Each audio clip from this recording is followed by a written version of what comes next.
I think Secretary Clinton wanted to stay above the fray. I think she did not let him draw her into his web of falsehoods and twisted positions, particularly about her and her record, which was frustrating for those of us who know most of the things he said about her are not true. But I thought she did a good job of showing the American people who is ready to be commander-in-chief. And I thought the stunt he pulled before the debate started kind of told the tale. This is someone who is desperate and who tried something that was tacky and inappropriate right before the debate. And I think they thought they were going to rattle her, and I was proud that they obviously didn't rattle her.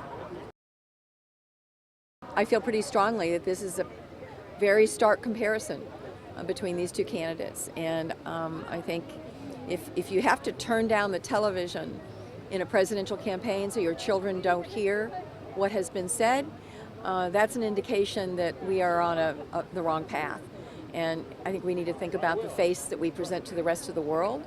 If we are the strongest nation on the planet, surely this country will make the right choice in November and put someone in the Oval Office that is competent and stable and obviously doesn't have the problems that Donald Trump has exhibited. Well, people in Kansas City may remember that I was a courtroom prosecutor for many years here and handled an awful lot of sexual assault cases. It was the language of a predator. He's now said that he never did the things he was bragging about doing. I think it will be interesting to see if people come forward in the next few weeks. And by the way, this tape can't be taken in isolation. I mean, you have to add it into what he's done in this campaign. Fat-shaming women, saying to Megyn Kelly she had blood coming out of wherever. I mean, people forget that this is not an isolated incident. Trying to grade Carly Fiorina's appearance, saying she had a horse face. I mean, this is a man who's objectified women his entire life. So this notion that this was, first of all, I don't know about locker room banter when you're 59 years old. And second of all, I don't think anybody talks like that once in their life. I just don't think any woman in America believes that.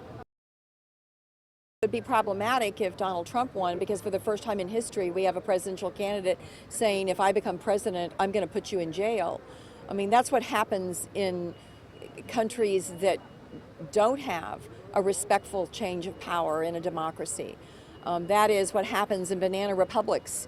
That's what happens when there are dictators and demagogues, not what happens in the United States of America. So I think it would be problematic to bring everyone together based on what he promised to do last night. On the other hand, if Hillary Clinton wins, I think she'll work very hard at doing that. She emphasized it several times last night. She knows she would be president of the entire country, even those who didn't support her, even those who don't trust her, even those who don't like her. And I've seen her work across the aisle with Republicans and get things done. So people think Donald Trump represents change. You can't change anything in Washington if you can't compromise with the other side. I don't think he plays well with others. I've seen how well she works with people who disagree with her. I hope America will give her a chance.